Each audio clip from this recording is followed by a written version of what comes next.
Good morning. I am up way too early, so I thought I'd do a what I eat in the day. I actually don't really eat this early, but I'm hungry and I'm cold, so guess we'll see what I can find. I'm actually up waiting for maintenance,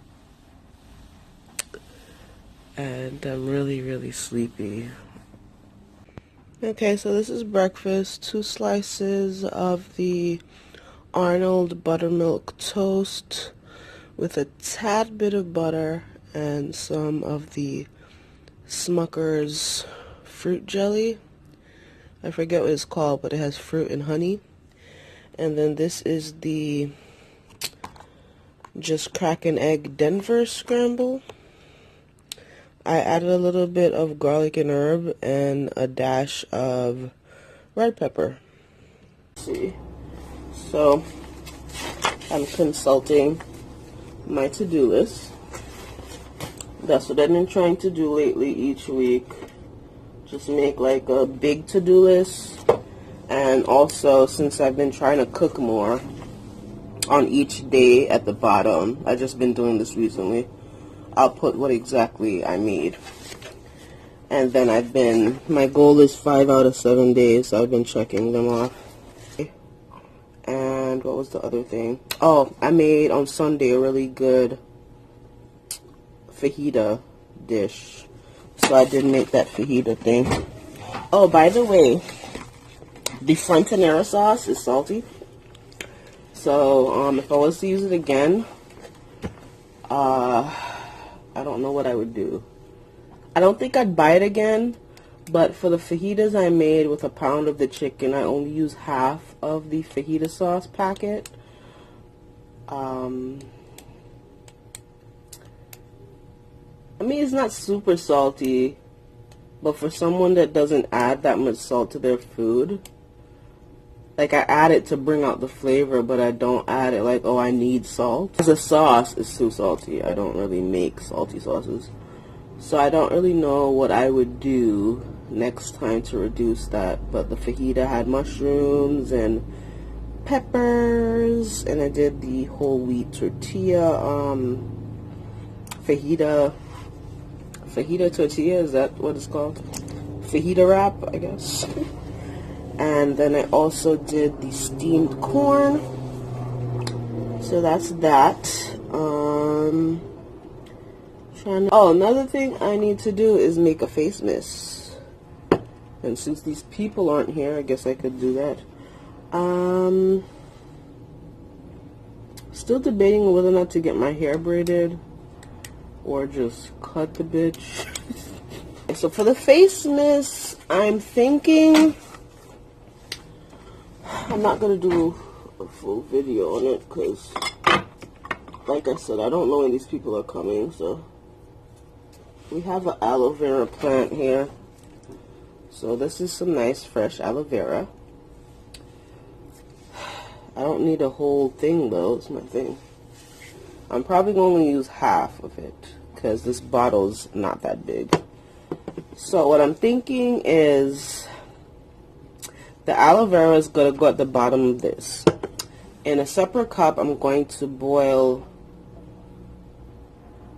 some water, and I'm going to soak it with green tea.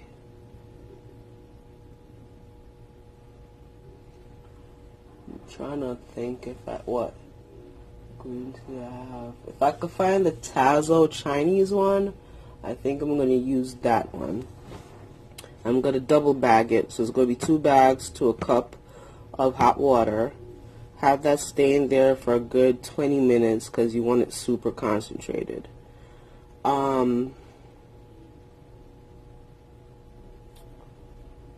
After that cools down, no, not even as it cools down, then while I have it seeping in there, I'm going to cut up 2 slices of cucumber so it'll be infused in the green tea and have that seep in there with the tea bags. Then after that, put it in here, shake it all up, bada boom, bada bing. That's what you're going to have.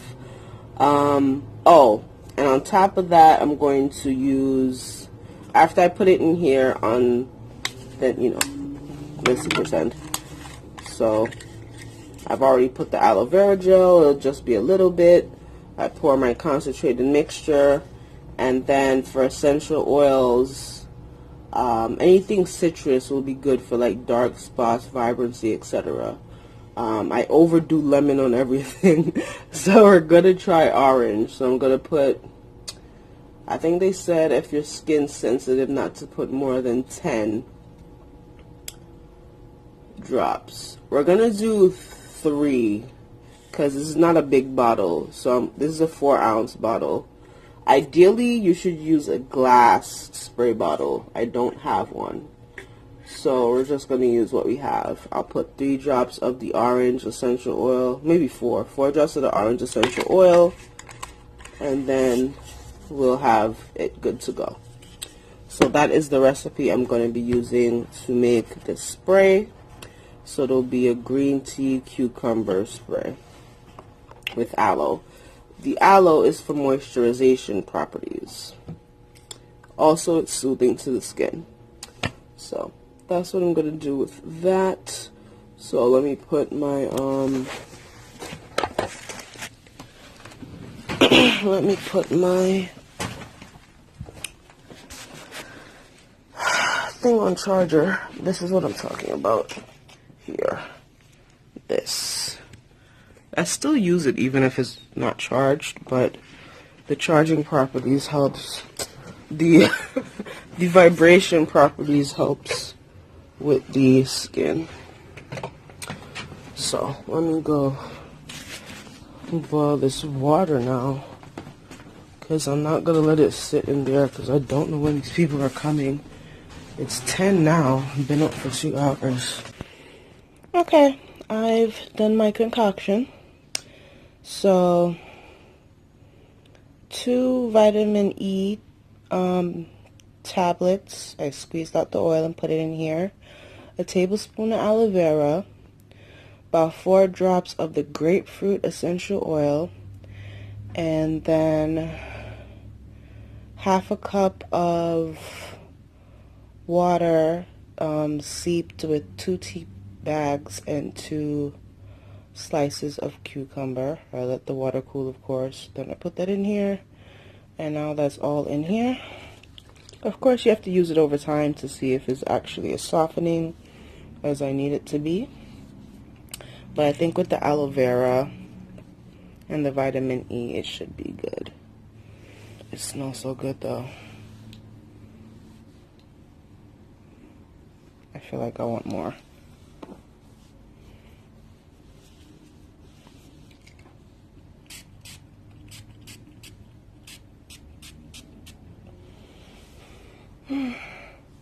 Yeah, I love the way it smells. So that's my little face mist recipe. And I guess when I'm halfway through the bottle, I'll let y'all know how much I love it. But I love the way it smells, and it has little pieces of the aloe vera skin in there. There's nothing better than making fresh stuff. I haven't made anything fresh in a while. I added the vitamin E not just for skin, because you know it's a great moisturizer, but it'll help preserve it a little bit. And the grapefruit, like I said, citrus is good for dark spots, vibrancy, etc. Green tea has antioxidants and is also calming to the skin. Aloe vera is also calming to the skin and has moisturization properties. And I keep getting these Subway coupons. But yeah, and grapefruit's also a great scent. I mean, you could add other essential oils depending on what you need. The orange essential oil that I looked up, I thought I had it for some reason, but I don't. It's also good for acne, if you have acne. Tea tree would also be good if you get like a lot of pimples and bumps and things. So, you know, I'm doing my research. Maybe I should be an esthetician. That would be cool.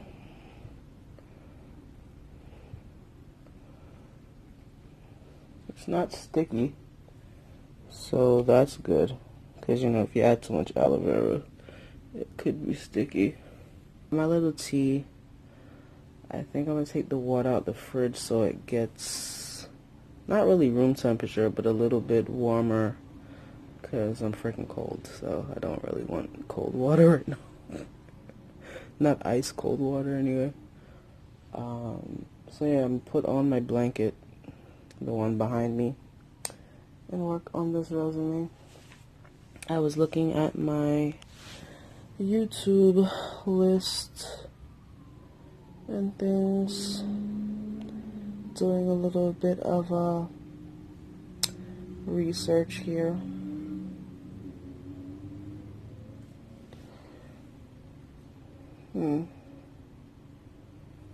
Won't share my conclusions, but having some suspicions.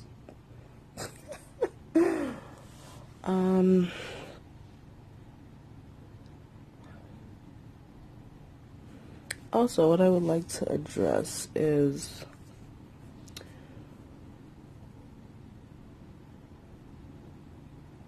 I am not going to fall on the sword for people that I don't know. I'm not going to apologize for ailments or conditions or illnesses. And I don't mean a cold, I mean actual illnesses.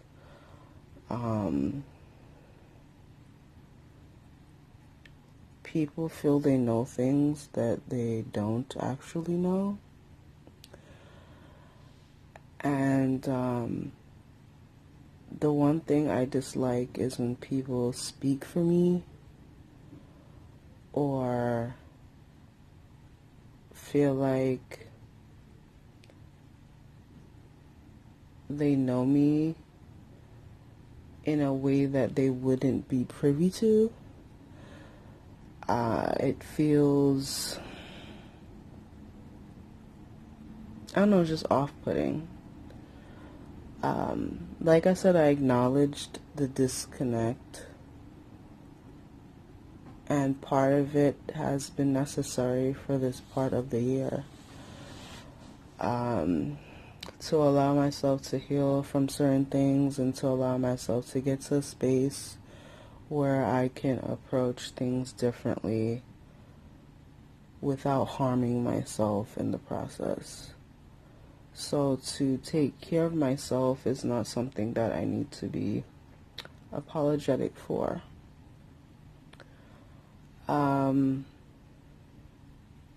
With a lot of things that go on, I do forget some things. So it's like if I say I'm going to address something and I never get around to it, it's not because I don't wish to, you know.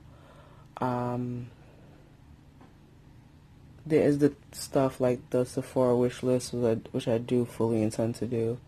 And there's stuff that I said that I have no intention of doing. Suggestions are suggestions, you know. They're not like instructions. I no longer wish to do cooking videos, and I no longer wish to do mukbangs. And that's plain and simple. It's not that I don't appreciate people who enjoy those. I do see why they're enjoyed. Some of it, not the mukbang. The mukbang doesn't require any energy. It just brings the wrong energy to me, and people tend to interpret things in ways that don't exist as far as that subject matter. And for the cooking videos, the critique of space and, you know, the energy that I have to put into it, and not receiving back, I just don't care for, you know. And just having to maneuver things around the way they're set up now in this house is just a lot that I don't wish to do. I'm not saying it's something that I don't enjoy doing or it's something that I don't wish I could incorporate. It is. That's why sometimes I do a what's for dinner. It's kind of a compromise as far as I'm concerned. Maybe somebody disagrees. My whole thing is, a lot of times when I am open to suggestion and asking for feedback is null and void. But when, like, I'm just minding my business or just wanting to find joy in a way, there's always an interruption that is like people want to poke a bear, or people want to input things when it's not appropriate, necessary, or even true. Or even if there's times where, you know, one of my sisters like wanting me to do like a tea time, kind of explaining things that's going on, blah, blah. And part of me is like, for what? Not directed towards her, but in general, my thought process is like, for what? Because if I do feel a certain way, especially if I feel like a really low low, a low that's dangerous for me, is like there's a small sector that finds joy in that. And those type of people are very disturbing people. You know, people that look for folks that may have qualities that they don't like, and use that to further antagonize, I guess would be the correct terminology. And for my whole thing is, if you no longer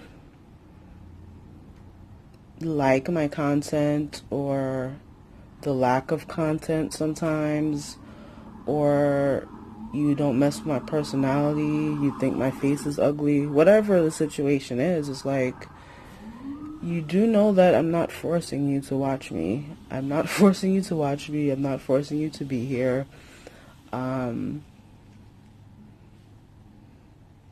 I mean, loyalty is loyalty, and I'm not asking for blind loyalty. My whole thing is, I have not done anything that is harmful to anyone on here. So it's not like, it's kind of like this. There's people who come on here and will say whatever they need to say to have you click their links, to have you buy their stuff, to have you like them, even if the person that you're liking is not authentically them, and you will go along with it. Not you as a total, but a certain type of person will go along with it, and oh, this person's wonderful and they would never do any wrong, blah blah blah. But it's like, I'm not out here trying to convince anyone of anything. You know, like, if I really honestly didn't care, like I've done before, I would just say F you. And I've never said like F you to my audience. It's always been to a particular person or persons. And, you know, part of the problem is that people have expectations for folks that they do not know, whether they don't know who that person is, or they don't know that person's capacity, or they just unrealistically wish for somebody to fit a certain mold, whether it be size, vernacular, content, whatever. And it's best to release these kinds of expectations, because at the end of the day, as a content creator or a YouTuber or whatever, I don't owe the mass majority anything. I ask what people want to see and what they enjoy in hopes of feedback from the people who I know vocally support me. So the people who I know I see in my comments, the people who I know, you know, message me privately, the people who I've grown to, you know, have fun with in live videos, you know, live broadcastings and things like that.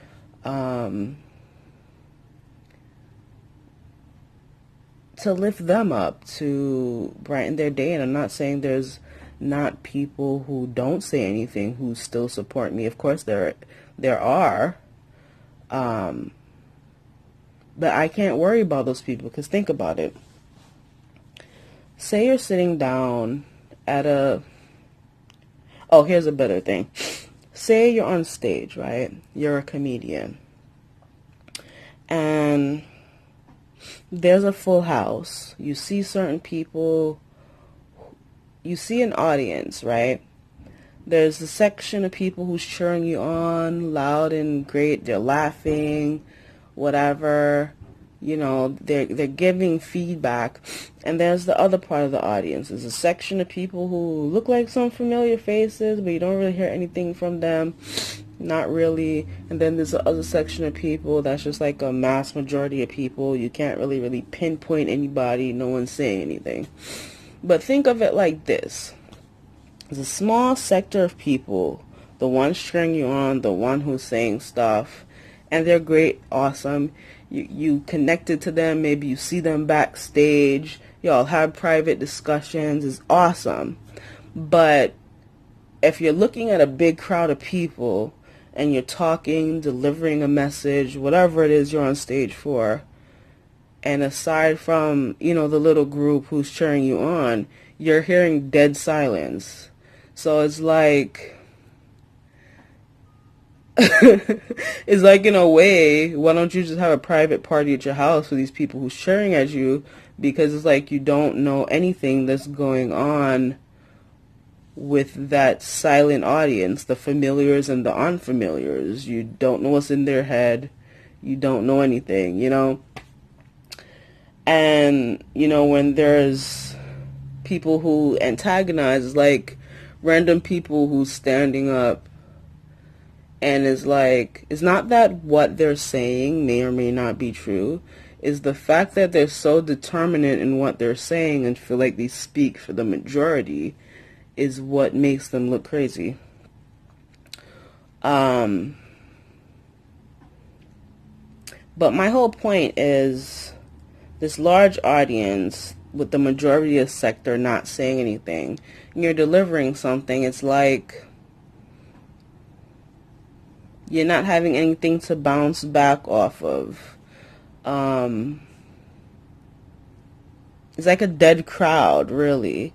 So it's like you're working hard, or we're working hard to connect to, I don't want to say a wall, but what feels like a wall, because people aren't walls, but what feels like a wall. And it's kind of like, yeah, I know there's silent people out there, they're cheering, they understand, but they feel that understanding from me. But you have to remember, I'm not just some random person, like, maneuvering and speaking for you. I seek that understanding back, is what I'm saying. Also, with going along with that, I'm a whole ass person. Like, I am not going to run myself down to be there for anyone or anything or any space. I've done that to my own detriment, you know, constantly trying to find out where have people went, just in personal relationships as well, like, where have people disappeared to? Why are you no longer talking? Let's fix this. What's going on? Blah, blah, blah. But very few people have that energy back. So, when people make broad statements about a majority of things, what I do and do not care about, whether it be health or my audience, subscribers, a small sector of y'all being actual friends. I don't know, it's just very false. It's very, very false. But yeah, I just needed to get that off my chest. Hopefully it made sense. Yeah. Okay, meal number 2, which is lunch. I'm kind of really hungry, so I hope this is filling enough. I'm trying to do some stuff in the house, so kind of lost track of time. So we have a mango. I would say this is about a medium-sized one. I've seen larger. And then this is some eggplant roll-ups that I got from Whole Foods in the frozen section. So 3 eggplant roll-ups. Okay, I'm watching ID channel. Anyway, we got the veggie macaroni and cheese, the one made with zucchini and lentils. And then I got 2 chicken breasts. That I'll probably take the skin off one and eat the other one with the skin.